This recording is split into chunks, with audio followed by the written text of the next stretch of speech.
Bayangkan kamu berjalan di trotoar kota Yogyakarta, mendengar suara langkah kaki berseliweran, deru motor, teriakan pedagang kaki lima. Lalu di ujung jalan, kamu melihat seorang perempuan kurus, berambut panjang kusut, bajunya kebesaran dan compang-camping. Ia duduk bersila di pinggir trotoar.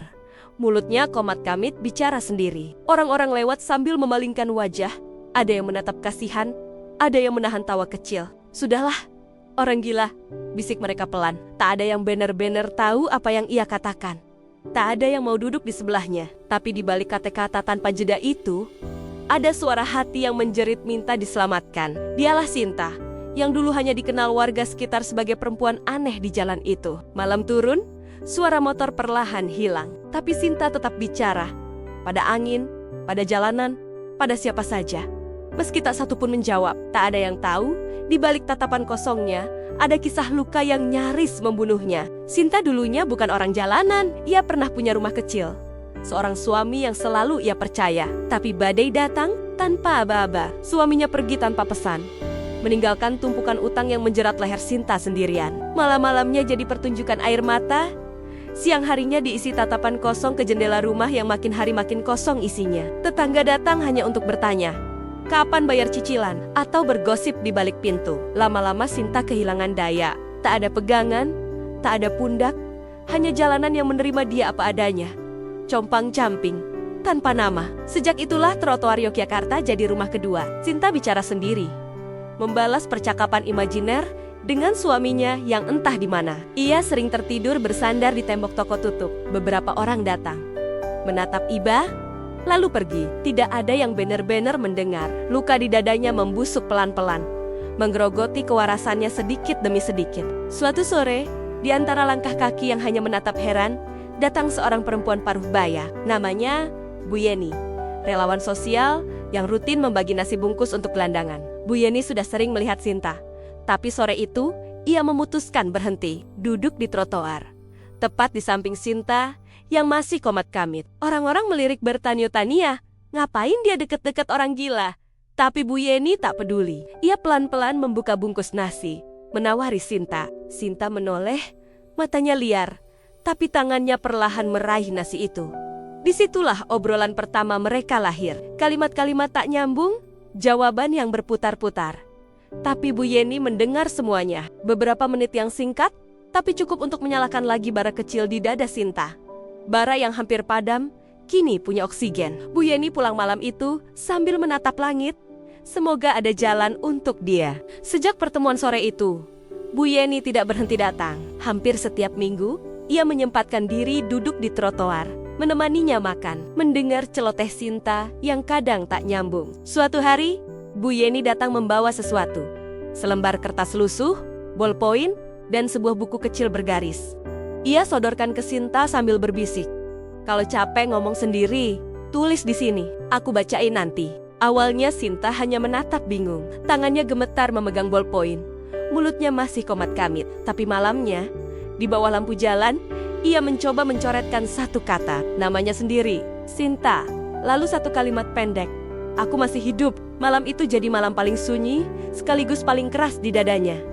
Kertas itu menampung semua yang tak sanggup ia teriakan. Air mata jatuh, bercampur tinta. Kata-kata yang dulu hanya berterbangan di trotoar kini berpindah, berbaris rapi di halaman tipis. Sinta tak sadar, pelan-pelan pikirannya yang tercerai sedang dijahit lagi. Dengan kata, ia mulai berdamai dengan sepi dan dengan luka lama yang belum sempat dikubur. Beberapa minggu kemudian, Bu Yeni menepati janjinya. Ia membawa Sinta ke sebuah komunitas menulis sederhana di pojok kampung Yogyakarta. Bukan kelas mewah, hanya sekelompok orang dengan cerita hidup yang sama berantakannya. Di sudut ruangan mungil itu, Sinta duduk bersila, memeluk buku tulisnya erat-erat. Awalnya ia ragu bicara, takut diejek, tapi di ruangan itu tak ada yang menertawakan. Setiap kata, meski terputus-putus, didengar dengan sabar. Pelan-pelan, Sinta mulai membuka pintu hatinya. Ia menulis apa saja, cerita dirinya, puisi pendek, bahkan percakapan khayal dengan suaminya yang hilang. Teman-teman barunya menepuk bahu,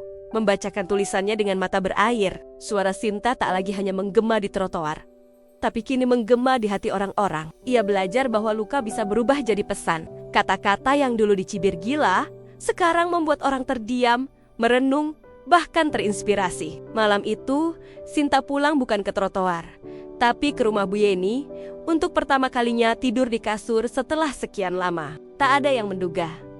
Perempuan yang dulu bicara sendiri di trotoar, kini berdiri di depan mikrofon. Beberapa bulan setelah rutin menulis, komunitas itu mengajaknya membaca puisinya di acara kampus. Sinta gemetar di belakang panggung, menggenggam kertas kusut yang bertuliskan kata kota dari luka lamanya. Kalau gagal, aku lari ya Bu, bisiknya pada Bu Yeni, yang hanya menepuk pundaknya sambil berkata, kalau takut lihat mataku, kamu nggak sendirian. Detik itu, suara Mick memanggil namanya. Sinta melangkah pelan.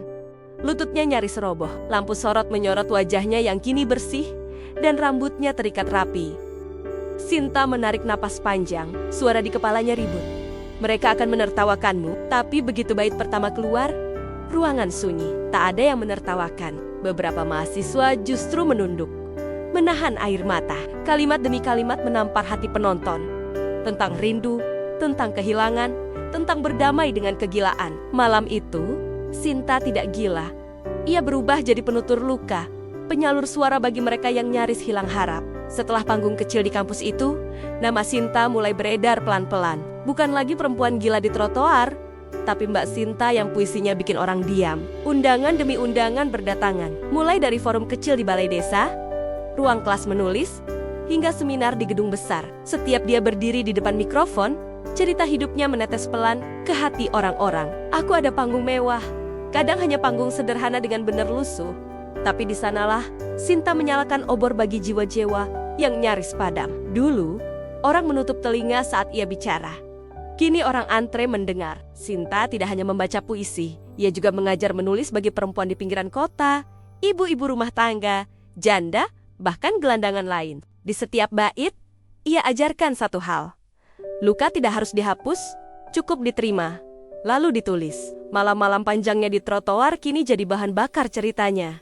Dan Bu Yeni tetap ada di barisan depan, menepuk tangan paling keras. Sinta berdiri di panggung manapun dengan satu keyakinan, aku waras dan aku berarti. Kalau kita mundur ke jalanan Yogyakarta bertahun lalu, siapa sangka suara yang dulu dianggap angin lalu kini jadi petuah yang membangkitkan banyak orang. Sinta duduk di rumah kecil sewaan di pinggiran kota.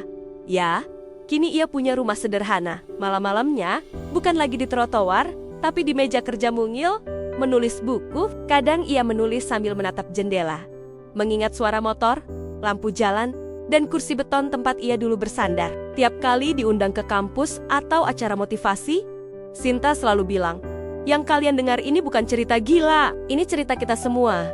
Bahwa hidup bisa hancur, tapi tidak harus hilang. Sinta selalu membungkuk hormat di akhir pidatonya, seolah berterima kasih pada masa lalunya. Karena kalau bukan trotoar, barangkali ia tak pernah belajar mendengar dirinya sendiri. Kalau bukan orang-orang yang menghina, barangkali ia tak pernah tahu bagaimana rasanya benar-benar bangkit. Sinta membuktikan, suara orang bisa mematikan, tapi kata-kata kita sendiri bisa menyembuhkan. Mari kita berhenti sejenak, menarik napas, dan merenungi apa yang bisa kita petik dari kisah Sinta. Pertama, jangan pernah menganggap remeh luka orang lain. Apa yang tampak kacau di luar, seringkali hanyalah permukaan. Kedua, telinga yang mau mendengar bisa lebih mahal dari tumpukan uang. Bu Yeni bukan orang kaya, tapi telinganya membangunkan Sinta dari tidur panjang di jalanan. Ketiga, kata-kata adalah obat. Menulis sederhana, tapi bagi Sinta, kertas lusuh itu adalah pintu pulang ke kewarasan. Keempat, stigma bukan vonis. Label gila yang melekat bertahun-tahun pun bisa luruh jika ada yang mau memberi ruang. Dan kelima, dalam hidup, kadang kita hanya butuh satu orang saja yang percaya. Satu orang cukup, asal sabar, tulus, dan setia di samping kita. Bahkan di saat kita bicara pada angin, Sinta membuktikan, di balik kerumunan yang mencibir, selalu ada sepasang mata yang melihat cahaya kita meski redup. Kita seringkali menilai cepat, melihat sekilas, lalu mencap. Sinta mengajarkan kita, di balik baju compang-camping, di balik mulut yang bicara sendiri, bisa jadi ada guru besar yang menunggu didengar. Kalau hari ini kamu merasa hidupmu berantakan, ingatlah, kata-kata bisa jadi obat. Tulis, berceritalah, jangan biarkan pikiranmu membusuk sendirian. Dan kalau kamu kebetulan melihat Sinta lain di trotoar kotamu, duduklah barang 5 menit. Dengarkan, barangkali itulah doa kecilmu yang sedang kau pinjamkan pada orang lain. Terima kasih sudah menonton sampai akhir. Semoga kisah ini mengisi hari kamu dengan hangat. Kalau kamu punya cerita serupa, tulis di kolom komentar. Kita baca bareng, kita dengar bareng. Jangan lupa klik like kalau kisah ini bikin kamu menunduk sejenak. Dan subscribe dari Balik Kisah, karena kita akan terus membawakan kisah-kisah nyata yang meneguhkan langkahmu. Sampai jumpa di cerita berikutnya. Jangan lelah mendengar, jangan takut menulis. Karena semua orang berhak pulang ke dirinya sendiri.